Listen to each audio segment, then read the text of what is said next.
በችሮታም በኮታም በምንም በሚሰጠው ወንበር ዲሞክራሲ እንዲያድግ ማድረግ ይቻላል። ብልጽግናን በረጅም ጊዜ አሸንፈን መንግስት እንሆናለን ልትቀበሉ ትችላላችሁ። ምን ቀየረው ነገር አይኖርም።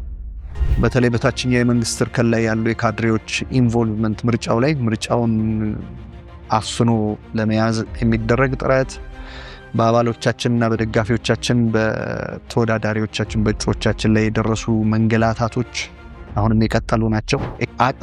አቅሙ ደረጃ በእኛ ግምገማ ከ2013 በጣም የወረደ የአቅም ደረጃ ላይ ነበር ምርጫ ቦርድ። አዲስ አበባ ተወልደን አዲስ አበባ ኖረን አዲስ አበባ አድገን አዲስ አበባ መሞት የምንፈልግ ሰዎች አለን።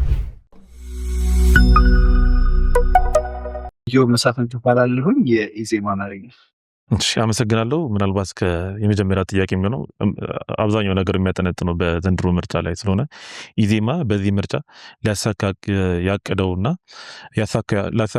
ነገር አሳክቷል ብላችሁ ታምናላችሁ ከሚለው ጥያቄ ብንጀምር። እንደሚታወቀው የምርጫ ውጤት ገና ኦፊሻሊ ይፋ አልተደረገ።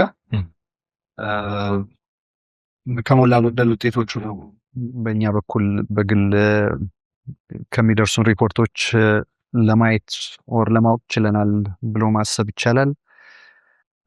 በምርጫው እናሳካለን ብለን ካሰብናቸው ነገሮች ውስጥ በዋናነት ከዚህ በፊት የነበረን የፓርላማ ሲት አለ፣ የፓርላማ መቀመጫዎች ነበሩ። እንደ ኢዜማ በባለፈው በ2013 ምርጫ ያሸንፍናቸው ከሱ ቁጥር የተሻለ ቁጥር ማስመዝገብ፣ የተሻለ ሪፕሬዘንቴሽን፣ የተሻለ ውክልና እንዲኖርን በፓርላማ ውስጥ ማድረግ፣ ከሱ ባለፈ በክልል ምክር ቤቶችም በተለያዩ የክልሎች በሚገኙ የክልል ምክር ቤቶች ከዚህ በፊት ከነበሩን መቀመጫዎች የተሻሉ መቀመጫዎች ማግኘት፣ የተሻለ ሪፕሬዘንቴሽን፣ የተሻለ ውክልና ማግኘት ነበር ታርጌት አድርገን የሰራ ነው።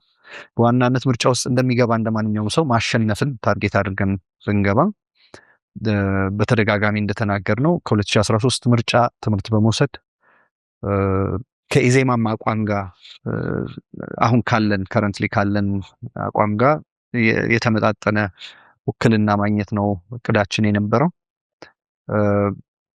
በመጨረሻው ውጤት ተሳክቷል አልተሳካም የሚለውን ኢቫሉዌት ማድረጋችን እንደተጠበቀ ሆኖ በእኛ በኩል አሁን ባገኘነው የሚያኮራም የሚያስቆጭም ሆኖ አላገኘነውም። ሳምሃው ከኤክስፔክቴሽኖቻችን ጋር ትንሽ የተጣጣመ ነው ማለት ይቻላል።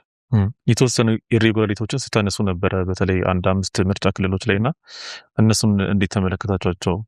በርካታ ኢሬጉላሪቲዎች ነበሩት። ይሄ ምርጫውን ስንጀምር በነበረን አሰስመንት አሁን አገሪቱ ያለችበትን ሁኔታ አሰስ አድርገን የገዢውን ፓርቲ ባህሪ፣ የካድሬዎቹን ባህሪ ኢቫሉዌት ለማድረግ ሞክረን ከምርጫው ሙሉ በሙሉ ዴሞክራሲያዊ፣ ፍትሃዊ፣ ነፃ፣ ገለልተኛ ምርጫ ይሆናል የሚል ብዥታ አልነበረንም። በጣም በርካታ ችግሮች እንደሚኖሩበት ኤክስፔክት አድርገን የገባንበት ምርጫ ነው። የጠበቅናቸው ችግሮች በሙሉ አጋጥመውናል ማለት ይቻላል። 5 ምርጫ ክልሎች ያልከው ቅሬታ ያስገባንባቸው ነው። አክቹዋሊ በመጀመሪያ ዙር ብቻ ነበር እሱ። ከዛ በኋላ ተጨማሪ 7 አካባቢ ምርጫ ክልሎች ላይ ቅሬታዎች አስገብተን 13 12 አካባቢ ምርጫ ክልሎች ላይ ቅሬታ አስገብተን ነበር። ሌሎቹ ላይ ቅሬታ አላስገባንም ማለት ኢሬጉላሪቲዎች አልነበሩም ማለት አይደለም። በጣም በርካታ ችግሮች ነበሩበት ምርጫው። ከፍትሃዊ ከዲሞክራሲያዊ ምርጫ የራቀ ምርጫ ነው። ያልጠበቅነው ስላልሆነ ብዙ አልተደነቅንም፣ አልደነቀን። እንደ አገርም የዲሞክራታይዜሽን ፕሮሰሳችን ገና እንጭጭ እንደመሆኑ ገና ጅምር እንደመሆኑ ይሄ አሁን ለውጡ ከመጣ በኋላ ገና 2ኛው ምርጫ ነው። ሶ ኤክስፔክቴሽናችን በዛው ልክ ማኔጅድ ነበር። ከምርጫው የነበረን ኤክስፔክቴሽን ያጋጥሙናል ብለን የሰጋናቸው ችግሮች፣ የምርጫ ግድፈቶች በአብዛኛው አጋጥመውናል። ምናልባት ዲሞክራሲያዊ ፍትሃዊ ያልሆነ ምርጫ ሲሉ እንዴት ማለት ነው? ሁለተኛ ደግሞ በእንደዚህ አይነት ምርጫ መሳተፍ ለዲሞክራሲ ስርዓት ያለው ፋይዳስ ምን ይመስላል? ዲሞክራሲ እንደምታውቀው ፕሮሰስ ነው፣ ሂደት ነው። ኦቨርናይት የሚመጣ ነገር አይደለም። እኛ ሁልጊዜ እንደምንለው የማራቶን ሩጫ እንጂ የ100 ሜትር ሩጫ አይደለም። በጊዜ ሂደት እየጠነከረ እየዳበረ እያደገ እየተሻሻለ የሚሄድ ነው ዲሞክራሲ የሚባለው ነገር። ኢቭን በዓለም ላይ የዲሞክራሲ ቀንዲል ምናምን የዲሞክራሲ ዋና የሚባሉት ሀገሮች ላይ በተለይ ሪሰንትሊ በቅርብ ዓመታት ሪግረስ የማድረግ ወደኋላ ከዲሞክራታይዜሽን የመቀነስ ወደኋላ የመመለስ ሂደቶች የታዩበት ነው። ዴሞክራቲክ ያልነበሩ ሀገራት ደግሞ ትንሽ ኢምፕሩቭመንት ትንሽ መሻሻል ያሳዩበት ነው። የኢትዮጵያም ሂደት ከሱ የተለየ አይደለም። ኢትዮጵያ ውስጥ ይሄ 7ኛው ምርጫ እንበል እንጂ አንደኛ ለውጡ ከመጣ በኋላ ይሄ አዲሱ መንግስት ከተቋቋመ በኋላ 2ኛ ምርጫ ነው ገና። ከዚህ በፊት የነበሩት ምርጫዎችንም ያው እንደምታውቀው አንድ ፓርቲ ጠቅልሎ 100% የሚያሸንፍባቸው ምርጫዎች ነው ያደረግነው። ዲሞክራሲያችን በጣም በጣም ገና ነው። እንደ ባህልም የውይይት ባህላችን በጣም ገና ነው። የምርጫ ባህላችን በጣም ገና ነው። ነገሮችን ከጠመንጃ አፈሙዝ በተሻለ በንግግርና በውይይት በሰለጠነ መንገድ የመፍታት ባህላችን በጣም እንጭጭ ነው፣ በጣም ገና ነው። የሚጠበቅ ነው፣ የማይጠበቅ አይደለም። የሚደንቀን የነበረው በጣም ንጹህ ፍትሃዊ በጣም ዴሞክራሲያዊ የሆነ ምርጫ ብናደርግ ነበር የሚደንቀው እንጂ ይሄኛው የሚደንቅ አይደለም ብዙም። እንደ ኢዜማ ላለ ደግሞ የመንግስት ስልጣን መያዝ ያለበት በህዝብ ይሁንታና በህዝብ ምርጫ ነው ብሎ ለሚያስብ ፓርቲ የዚህ አይነት እድሎች ሲኖሩ ኢንጌጅ ከማድረግ የተሻለ እድል ወይም ደግሞ የተሻለ አማራጭ አለ ብለን አናምን። ኢትዮጵያ ውስጥ በሰላማዊ ዴሞክራሲያዊ መንገድ በምርጫ መንግስት መሰረታለሁ ብሎ የሚያስብ ፓርቲ ምርጫ ውስጥ ከመሳተፍ ዲስፓይት ዘ ኢሬጉላሪቲስ ምርጫ ውስጥ ከሚኖሩ ችግሮች ከነችግሮቹ ምርጫ ውስጥ እየተሳተፈ የሂደቱ ላይ ያሉትን ጉድለቶች ጉድፎች እያሳየ እየታረሙ እንዲሄዱ ከማድረግና ኢን ዘ ሎንግ ተርም የተሻለ ምርጫ አድርጎ ዲሞክራሲን ከማስፋት የተሻለ አማራጭ የለም ብለን ነው የምንወስደው። ምርጫ ውስጥ ስንገባም ቅድም እንዳልኩ ከነ ኢሬጉላሪቲዎቹ ሌላ አማራጭ የለንም፣ የተሻለ አማራጭ የለንም፣ በዚሁ መንገድ ነው የምንቀጥለው ብለን ከማሰብ ነው የገባንበት። በዚሁ ነው የምንቀጥለውም ወደፊት። መልካም። እንደው ቅድም ስንነጋገርበት የነበረ ጉዳይ ነው። ብልጽግና ፓርቲ ተቃዋሚዎች ፓርላማ እንዲገቡ በማሰብ በተወሰኑ ቦታዎች ላይ እጮች ሳያቀርብ መቅረቱ ይታወቃል እና ይህ አካሄድ የተቃዋሚዎችን ብልጽግና ካልተወዳደረባቸው ብቻ የሚያሸንፍ የሚመስል አይነት እንድምታ እንዳለው ይገለጣል እና ከዲሞክራሲ ፉክክር አንጻር እናንተ ይህንን የብልጽግናን አካሄድ እንዴት ገመገማችሁት? የሚል የመጀመሪያው ጥያቄ። እንደ ኢዜማ የመጀመሪያ ገዢው ፓርቲ በተወሰኑ ወንበሮች ላይ አልወዳደርም፣ ተፎካካሪዎች እርስ በርሳቸው ተወዳድረው የተፎካካሪዎች ድምፅ ፓርላማ ውስጥ መግባቱን ማረጋገጥ እፈልጋለሁ ብሎ የወሰደው እርምጃ በእኛ በኩል የሚነቀፍ አይደለም፣ በበጎ የምናየው ነው። አሁን ቅድም እንዳልነው ካልዳበረ የዲሞክራሲ ባህላችን በመነሳት የሚቀሩም በጣም በርካታ ስራዎች እንዳሉት በስልጣን ላይ ያለ ፓርቲ ገዢ ፓርቲ የማሸነፍ እድሉ ምርጫን የማሸነፍ እድሉ ኢትዮጵያ ውስጥ በጣም ከፍተኛ ነው። ገዢው ፓርቲ ማንም ይሁን ማለት ከሱ አንጻር እንደ በፊቶቹ ምርጫዎች ቢያንስ 100% የማሸነፍ 100% ፓርላማውን የመቆጣጠር የክልል ምክር ቤቶችን የመቆጣጠር የአንድ ገዢ ፓርቲ እንዳይሆን የዚህን አይነት አዎንታዊ እርምጃዎች መወሰዳቸው ለዲሞክራሲ ሂደታችንም በጣም ጠቃሚ ነው። የተለያዩ ድምጾች በፓርላማ እንዲወከሉ ለማድረግም በጣም ጠቃሚ ነው ብለን ነው የምናስበው። ይበል የሚያሰኝ አካሄድ ነው ብለን ነው የምንወስደው። ግን ይሄ በተለያዩ ወገኖች ምንድነው በአሉታዊ መልኩ ሲተረጎም ስለምናየው፣ ስለዚህ በአጠቃላይ ይሄ ገዢው ፓርቲ አልወዳደርም፣ በእነዚህ ቦታዎች ላይ ተፎካካሪዎች ብቻ እርስ በርስ ተወዳድረው ያሸነፈ ይግባ ብሎ የለቀቃቸው ቦታዎች ሳይወዳደር የቀረባቸው ቦታዎች በእኛ በኩል ፖዚቲቭሊ ነው የምናየው፣ እንደ መልካም አጋጣሚ ነው የምናየው። የተለያዩ ድምጾች በፓርላማ እንዲወከሉ ያደርጋል፣ በክልል ምክር ቤቶች እንዲወከሉ ያደርጋል ብለን ነው የምናምነው። ፖዚቲቭሊ ነው የምናየው። ግን ይሄንን በተለየ መልኩ ፖርትሬይ ለማድረግ ለማሳየት የሚሞክሩ አንዳንድ አካላት አሉ። አዜፍ ለአንዱ ወይም ለሌላው ፓርቲ የተለቀቀ ያ ወንበር ለማስመሰል የሞከሩ እንትኖች አሉ። ገዢው ፓርቲ ባልተወዳደረባቸው ቦታዎች ተፎካካሪዎች እጮቻችንን አቅርበናል። የተለያየን ተፎካካሪ ፓርቲዎች እርስ በርስ በተደረገ ውድድር በዛ አካባቢ ያሸነፈ የተሻለ ድምፅ ያገኘው ሰው ፓርላማው የክልል ምክር ቤት እንዲገባ ነው የተደረገው። ገዢው ፓርቲ ባይወዳደርም ፉክክሮች ነበሩ፣ ውድድሮች ነበሩ። በውድድሮች የተሻለ ድምፅ ያገኘው አካል እንዲያልፍ ሆኗል ማለት ነው። በችሎታ በሚሰጥ ወንበር ዲሞክራሲን ማሳደግ ይቻላል ነው ጥያቄው። ዋና አዎ ነው መልሱ። በችሎታም በኮታም በምንም በሚሰጥ ወንበር ዲሞክራሲ እንዲያድግ ማድረግ ይቻላል። ለምሳሌ ነው በጣም አጭር ምሳሌ ለመንገር ያህል እንደ ኢትዮጵያ ባልሆኑ ያልሆነ የኤሌክሽን ሲስተም ባላቸው ሀገራት ለምሳሌ ፕሮፖርሽናል ኤሌክቶራል ሲስተም ባላቸው ሀገራት እንደ ኢትዮጵያ ፈርስት ፓስት ፖስት የተሻለ ነጥብ ያገኙ ያልፋል ሳይሆን ባገኙት ድምፅ ልክ ሪፕሬዘንትድ እንዲሆኑ በሚደረግባቸው ሀገራት ፕሮፖርሽናል ሲስተም ባለባቸው ሀገራት የሚደረገው ይኸው ነው። ተቃዋሚዎች ወይም ከፍተኛውን ድምፅ መንግስት ለመመስረት የማይችል ድምፅ ያገኙ አካላት ባገኙት ድምፅ ልክ ሪፕሬዘንትድ ይሆናሉ፣ ይወከላሉ። ዊ ሆፕ በሚቀጥለው በሀገራዊ ምክክር በኋላ የኢትዮጵያ ሲስተም ወደ ፕሮፖርሽናል ኤሌክቶራል ሲስተም ያድጋል ብለን እናምናለን። እስከዛው ድረስ ግን ለተቃዋሚዎች የተሰጡ ወይም ለመንግስት ለመመስረት ያልቻሉ ፓርቲዎች የተሰጣቸው ድምፅ ሲባክን የቆየው እስከዛሬ ሲባክን የቆየው ባገኙት ልክ ቢወከሉ ኖሮ የኢትዮጵያ ፓርላመንት እስካሁን 30 ምናምን ድምፅ 40 ምናምን ፐርሰንት ተፎካካሪ ፓርቲዎች ከገዢው ፓርቲ ውጭ ያሉት ይወከሉ ነበር። ያ ማለት ድምፅ አሸንፈዋል በዛ ኮንስቲትዩንሲ ማለት አይደለም፣ በአንድ ኮንስቲትዩንሲ በሌላ አሸንፈዋል ማለት አይደለም፣ ግን ባገኙት ድምፅ ልክ እንዲወከሉ ማድረግ።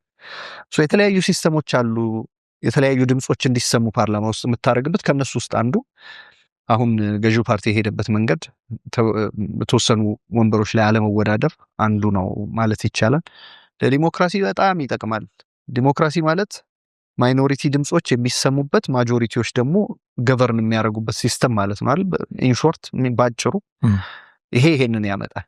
ዳይቨርስ የሆኑ ድምጾች፣ የተለያዩ ድምጾች በፓርላማው በክልል ምክር ቤቶች እንዲሰሙ ያደርጋል። እንደ መልካም ጅምር ነው የምንወስድ።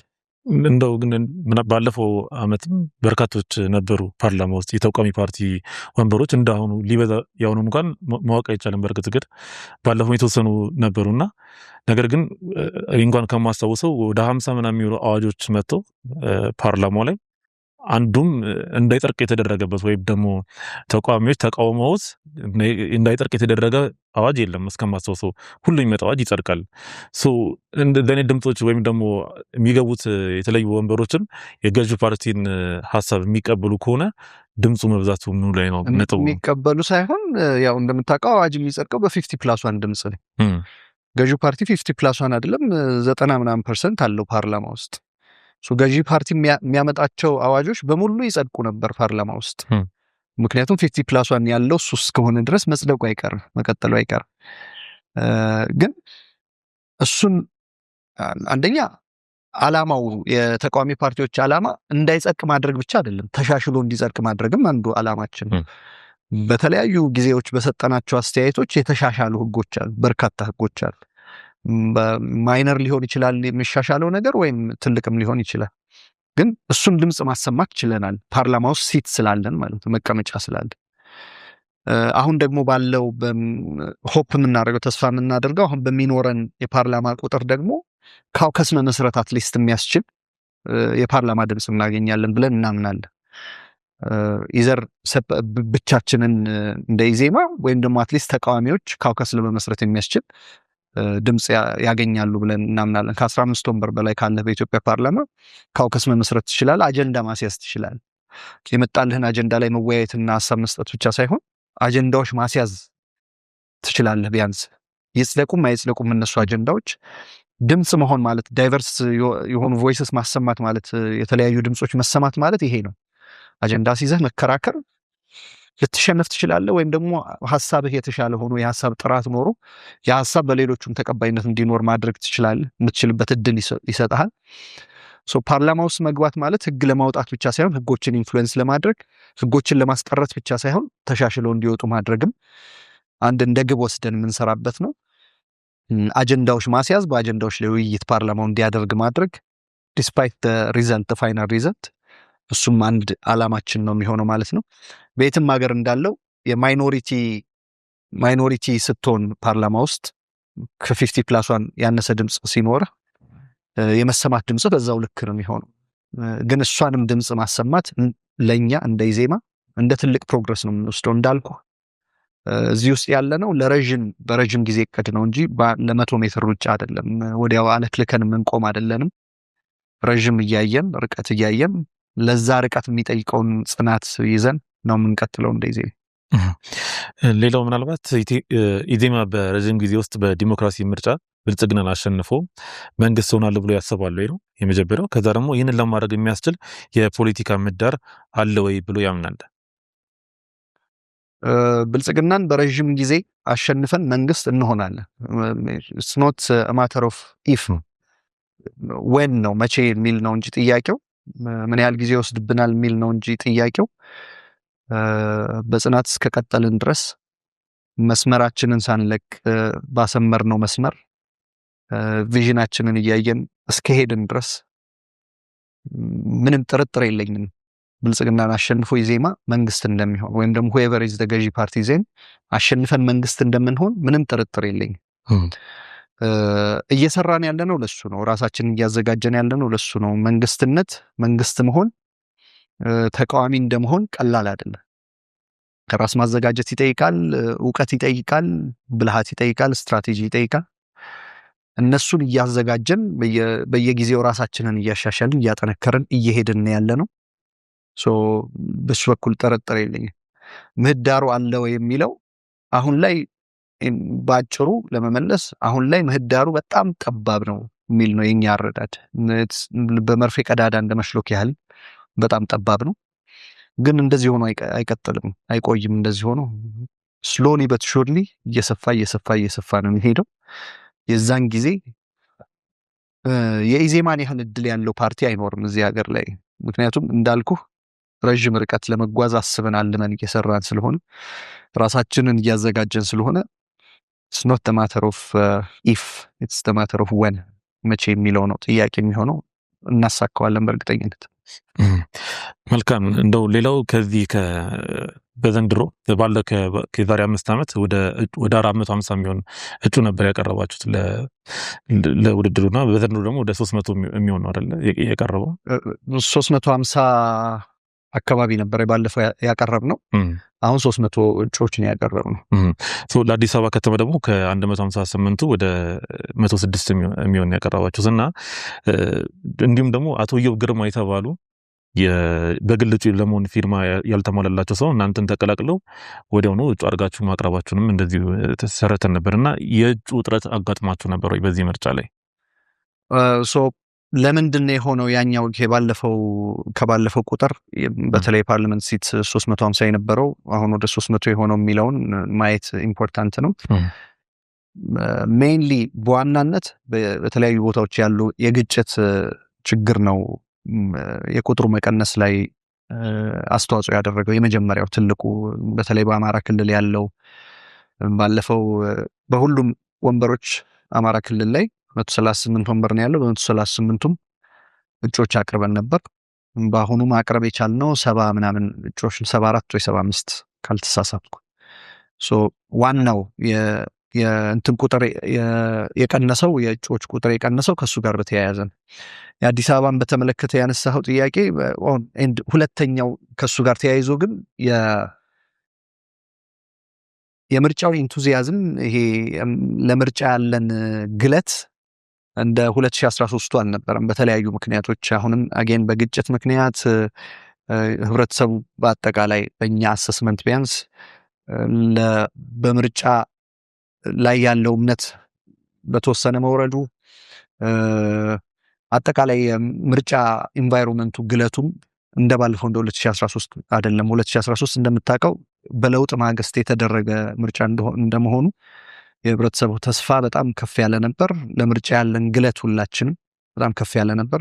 በሱ መውረድ ምክንያት አጌን ለተቃዋሚዎች እሱ እንትን ነው፣ ለተፎካካሪ ፓርቲዎች ቻሌንጂንግ ነው የሚሆነው። እንደ መንግስት ያለ እጩዎችን አማለህ የምታመጣበት ሬንት ዲስትሪቢዩት የምታደርገው ሬንት የለህም፣ ገንዘብ የለህም። እያንዳንዱ እጩ የራሱን ወጪ ሸፍኖ ነው የሚወዳደረው። በዚህ ምክንያቶች የእጩዎች ቁጥር ቀንሷል ከባለፈው ማለት ነው። ኢዮብን በተመለከተ ያነሳው ጥያቄ ፐርሰናሊ አፕሮች አድርገነው ነው እኛንን አፕሮች ያደረግነው።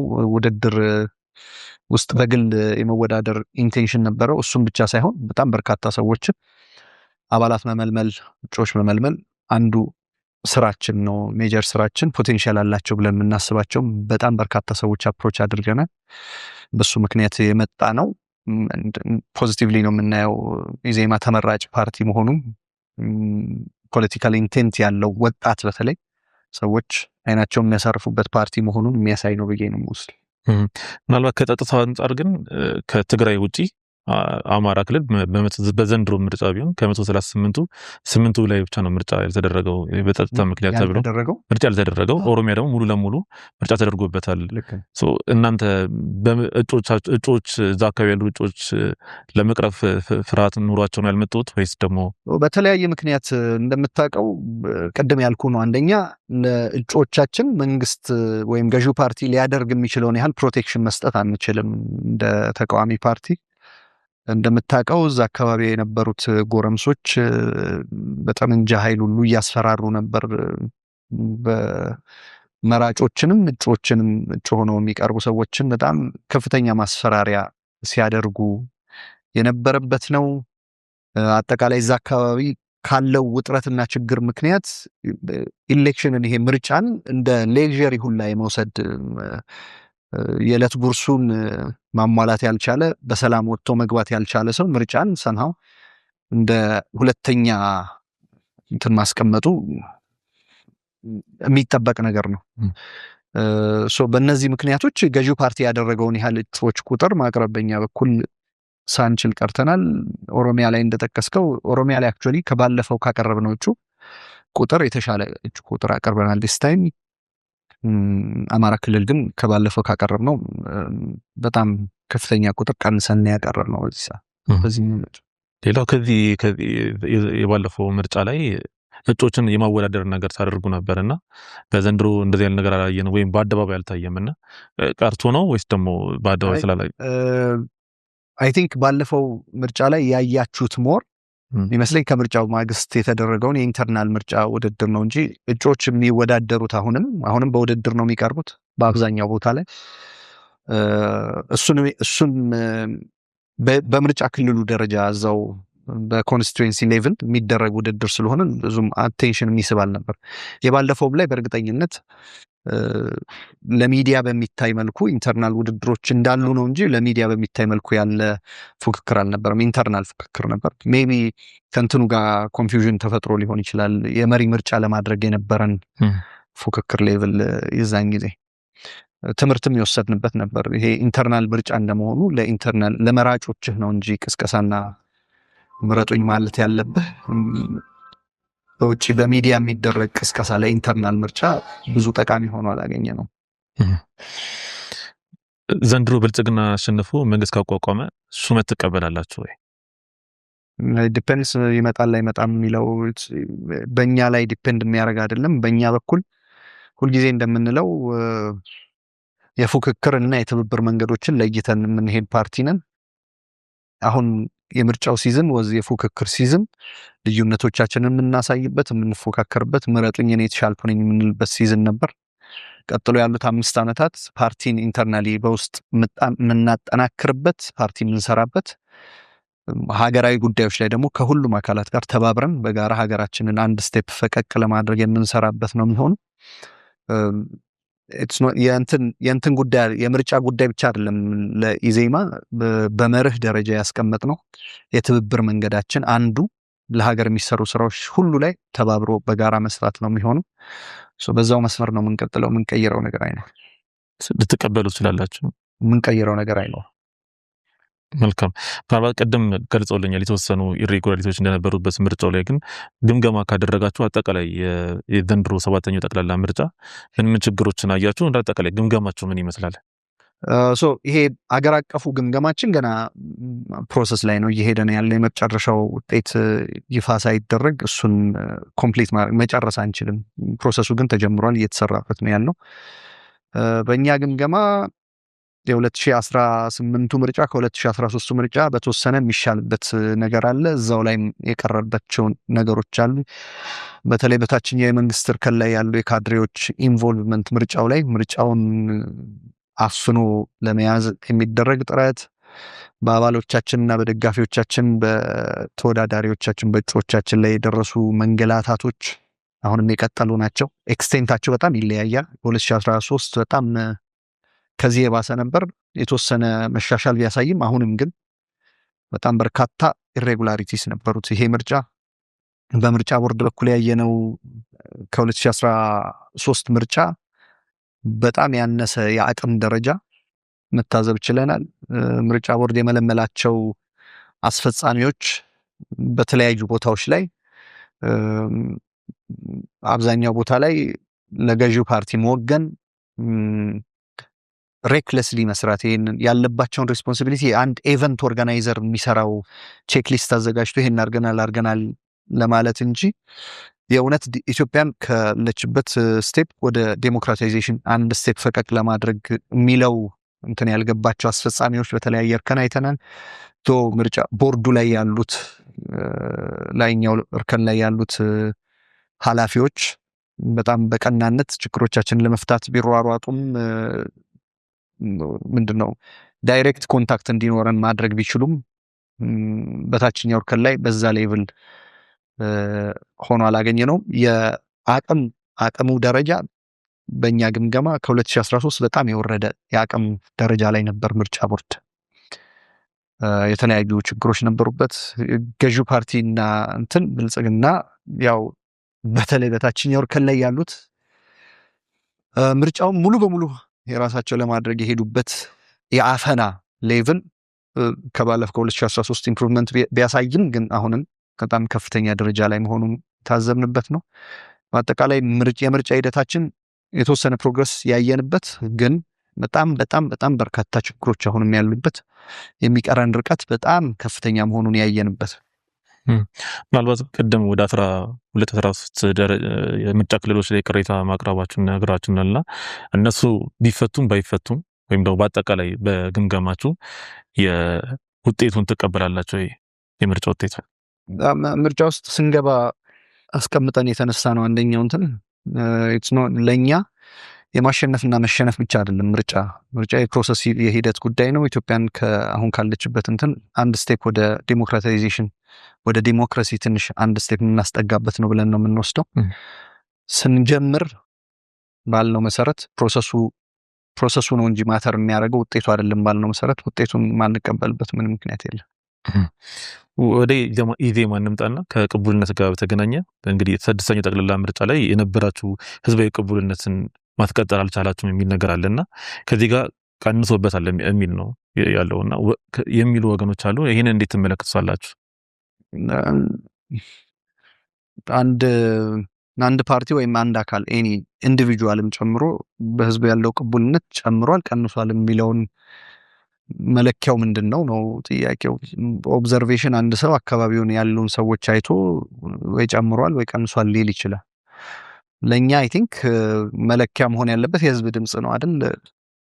ኢትዮጵያ ውስጥ ብቸኛው መለኪያ አሁን ላይ ባለ እንትን ፖል ስለሌለ ፖልስተርስ ስለሌሉ ፖሊንግ ስለማይሰራ ያለው ብቸኛው መለኪያ በምርጫ የምታገኘው ድምጽ ነው።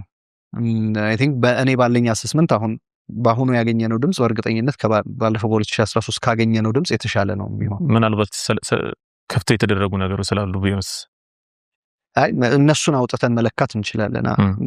ቀላል ነው። አሁን እንትን ያደረግንባቸውን ቦታዎች ክፍት የሆኑ ቦታዎችን አውጥተን መለካት እንችላለን።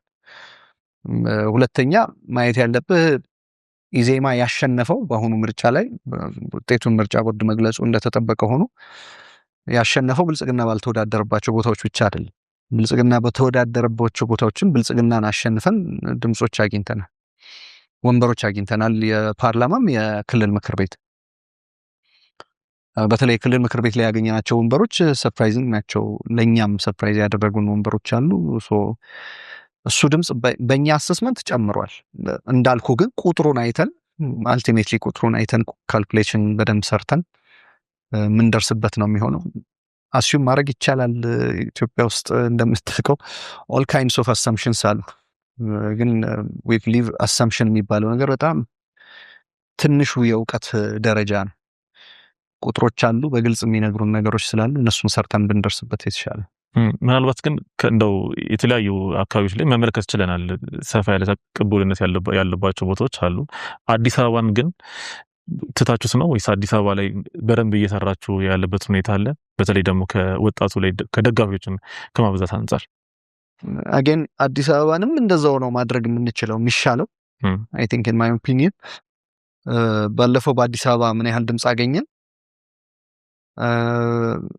እስካሁን ባለኝ መረጃ ኢዜማ ከብልጽግና ቀጥሎ አዲስ አበባም ላይ ማለት ነው ሁለተኛውን ድምፅ ያገኘው ኢዜማ አዘ ፓርቲ።